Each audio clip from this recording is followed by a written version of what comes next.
Queridos y queridas estudiantes de la Maestría en Interculturalidad, Desarrollo y Paz Territorial, hoy quiero hablarles de una de las herramientas de investigación que considero una de mis favoritas, la entrevista. Les he dejado una lectura formal sobre ella para que puedan profundizar entre los materiales del curso. Esta lectura no es obligatoria, pero les puede servir a aquellos que quieran trabajar entrevistas dentro de su trabajo de grado.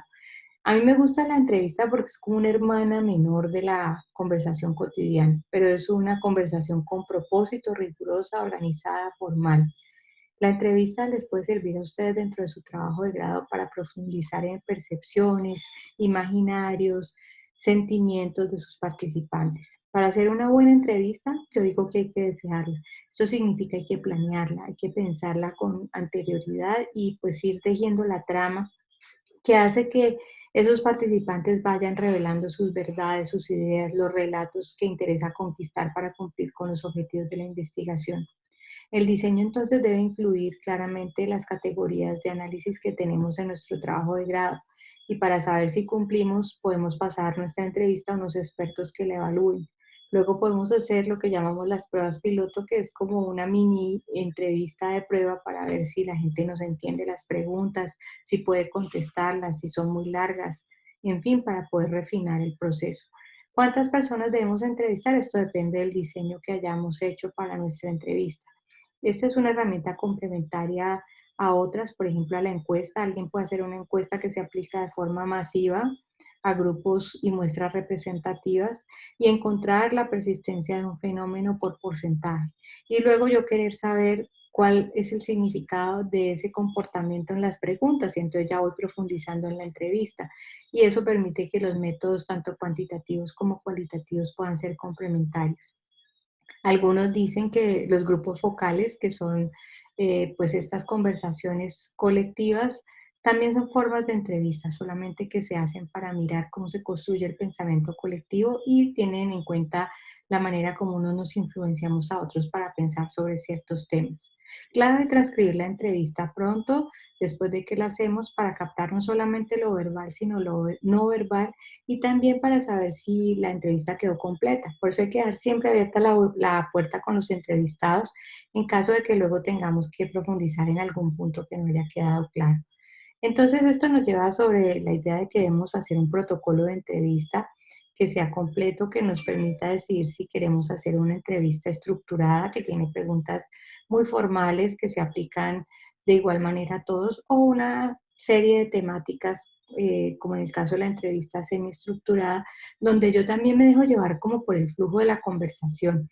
A veces allí salen temas emergentes que no interesa parar, sino que el flujo de lo que la gente va diciendo nos va llevando a encontrar emergencias y contenidos nuevos que pueden ser descubrimientos.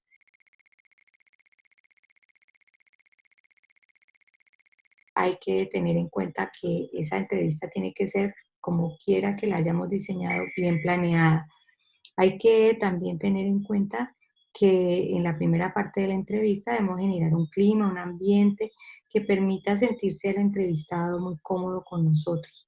Debemos saludar, debemos haber hecho un acuerdo previo, no llegar a la entrevista en frío, que la gente haya aceptado primero contestar nuestras preguntas y si es posible haberle entregado el consentimiento informado donde le explicamos por qué estamos haciendo esto, que no va a tener ninguna remuneración por ello, pero que va a recibir información a cambio y pues vea el valor que esto tiene. En caso de niños y adolescentes también se usa el asentimiento informado, especialmente cuando son mayores de 7 años o cuando son menores de edad emancipados. Recuerden que esto es muy importante para tener en cuenta los cuidados éticos con nuestros entrevistados. También se pide autorización para fotografías o registros en video.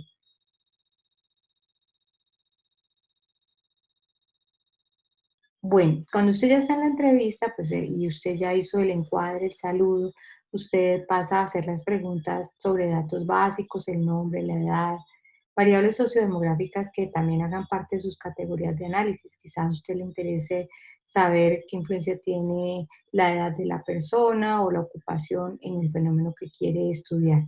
Y luego pasa a las preguntas que ya dijimos que pueden ser abiertas, cerradas o un conjunto de temáticas. Las preguntas cerradas son más propias de las encuestas y de otro tipo de instrumentos, Porque para la entrevista lo que nosotros necesitamos es que la gente nos cuente de forma amplia lo que piensa.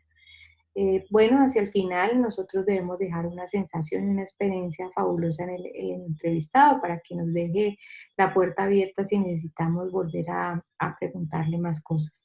En estos tiempos de pandemia ustedes deben pensar de forma creativa cómo llegar a sus entrevistados. Algunas personas dicen, no, pues ya no pude hacer mi investigación porque ya no puedo llegar a las personas, pues por teléfono, por internet, por correo electrónico se pueden hacer entrevistas. Ahora son mucho más aceptadas que antes, que se creía que podían ser poco rigurosas o que tal vez no sería como un método de investigación bien formulado. Pero no es el medio lo que hace la entrevista buena o mala, depende del diseño que usted haya hecho, de lo riguroso que haya sido en la planeación, de lo mucho que responda usted a los objetivos que tenía planteados y también de la manera como usted la analice. Bueno, espero que hagan muchas entrevistas y que recuerden que las personas que más nos enseñan son las que nos pueden mostrar aquello que no veíamos. Y esos son nuestros entrevistados.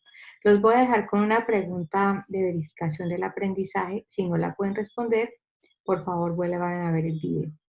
¿En qué es similar y en qué es distinta la entrevista de la encuesta? Bueno, muy bien, los espero el 2 de mayo en nuestra clase de laboratorio. Un abrazo para todos y para todas.